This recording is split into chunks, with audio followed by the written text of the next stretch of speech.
আল্লাহ তার মাগফিরাতের কামনার উদ্দেশ্যে আজকের মাহফিল করা হয়েছে আল্লাহ।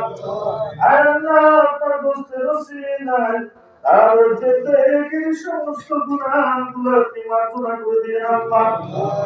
আল্লাহ তার কবরটাকে আপনি দেশনেত্রী বেগম খালেদা জিয়া ইন্তেকাল করার পর বাংলাদেশের প্রত্যেক এলাকার মসজিদে মসজিদে আল্লাহর কাছে তার আত্মার মাগফিরাত কামনা করার জন্য দোয়া মাহফিল করা হচ্ছে। এই ভিডিওটি কুড়িগ্রাম জেলা ফুলবাড়ী থানা নাওডাঙ্গা ইউনিয়ন চরগ্রোপ মণ্ডপ আনন্দবাজার এর পশ্চিম এলাকার আবাসন জামে মসজিদে। আপনি যদি দেশপ্রেমিক জননেত্রী বেগম খালেদা জিয়াকে মন থেকে ভালোবাসেন তাহলে এই ভিডিওটি শেয়ার করে অন্যকে দেখার সুযোগ করে দিন।